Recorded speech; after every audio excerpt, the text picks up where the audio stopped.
What's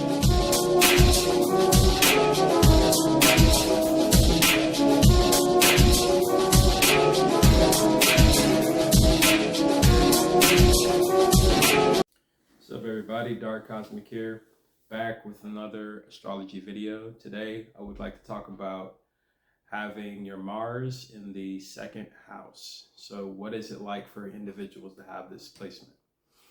So let's begin with Mars. What is Mars?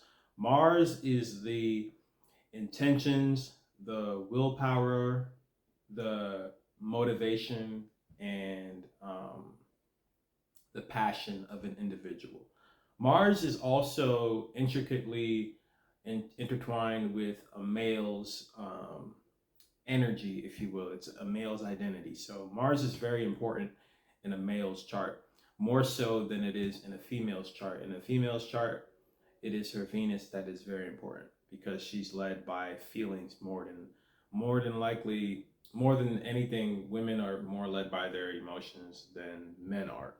So that's why Venus is important. And whereas men are led by more passion, like they're led more by passion, motivations, things like that.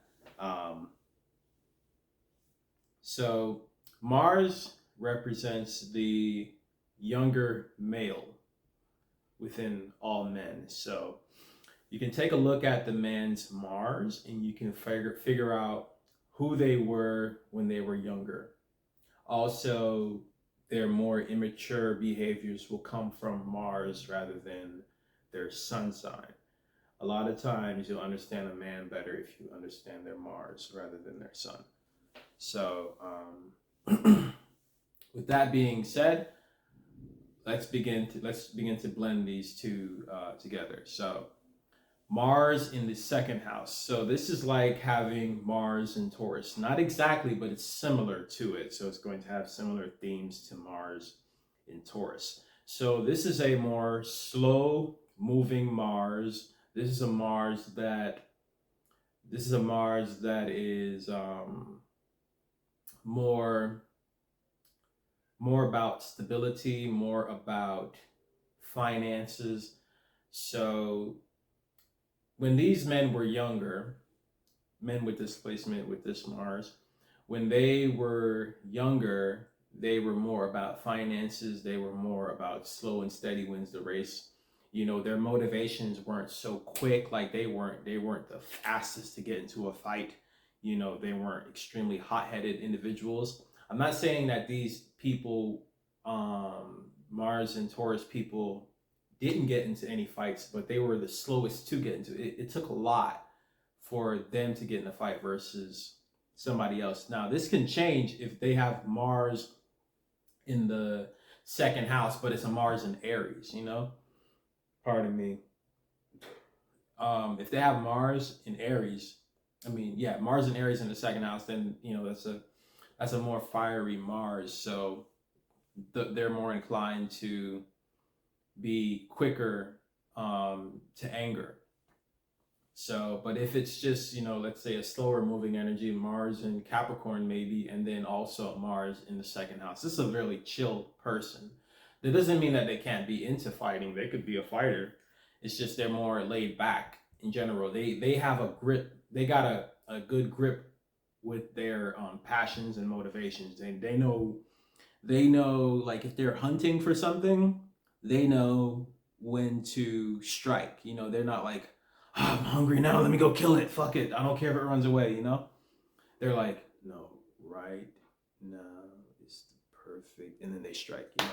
That's Mars in the second house. It's a slower moving energy.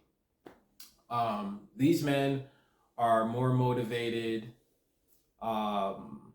Generally, these men, when they were younger, they were more motivated by comfort, stability, finances, and to go to the women with this placement, Mars in the second house. I'm going to be jumping back and forth, by the way. So women with Mars in the second house, this also represents a woman's motivations, but it's not it's generally Mars isn't always like the driving force in a woman. It's more their moon and their Venus. So this is a small bit of who they are.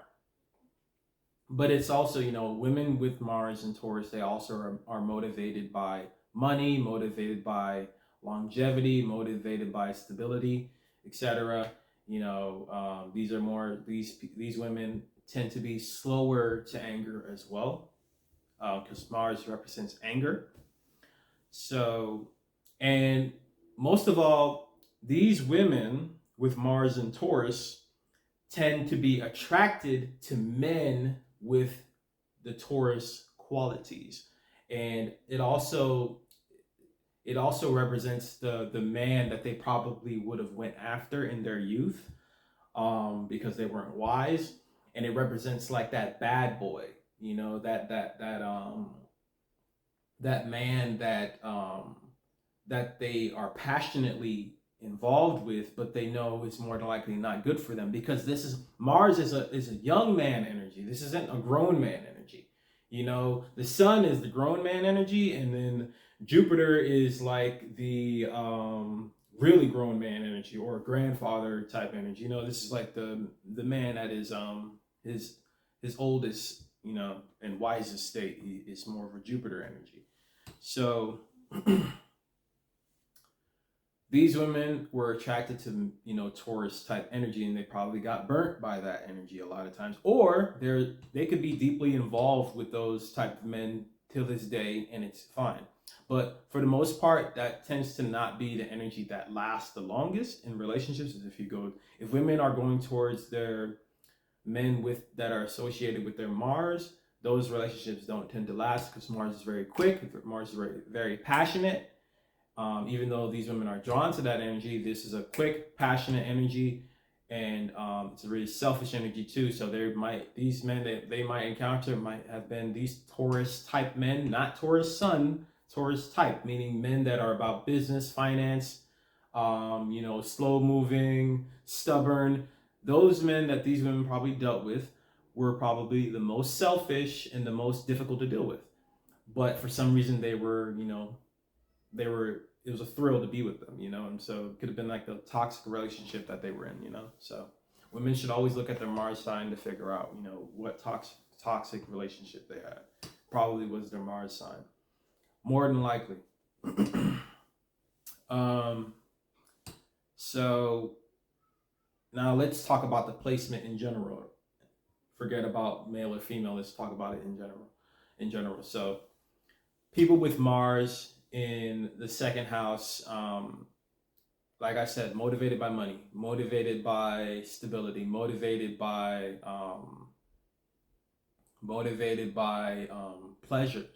pleasures too, motivated by comfort.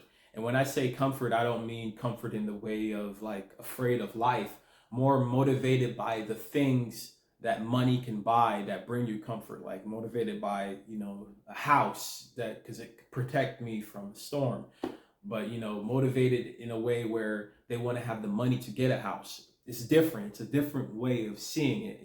Cancer represents comfort as well, but Cancer is like comfort just for the sake of comfort, and oftentimes doesn't always represent the drive to go do the things to get that comfort. Whereas Taurus represents comfort and the drive, the slow but steady way to achieve said comfort, So you got to tweak it just a little bit.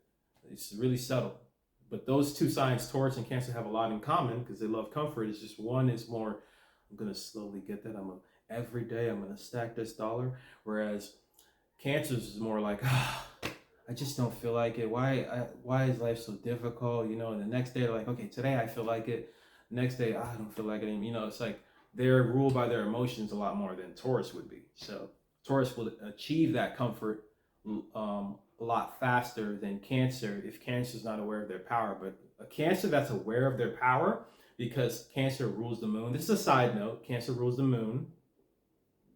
So Cancer is one of the most powerful manifestors, because the moon is a manifesting engine up there for you. If you plant seeds on the new moon, once the full moon comes up, then you have like a big picture of what it is that you were planning. it's like cancers rule that. So they honestly could be incredibly powerful manifestors if they could just control their emotions and be more slow and steady with it. That's why the moon is actually exalted in Taurus. So Cancer can learn from Taurus. That's just a side note. So this Mars, I would say it's a very good Mars to have, because Mars is actually exalted in Capricorn, which is an Earth sign. Um, so Mars in Earth signs generally does well because it tempers Mars. It makes Mars not as quick to, and it makes Mars more realistic. So people with this sign, with this placement, they tend to be very practical with their passions. They can be indulgent. They can be very passionate about the things that they like to indulge in. There's kids playing outside of the window, if you hear that. They can be very passionate about the things that they indulge in, whether that's wine. They can be very passionate about their wine, passionate about the grapes that they like to enjoy their wine, passionate about food, they're very passionate about the finer things in life. There you go.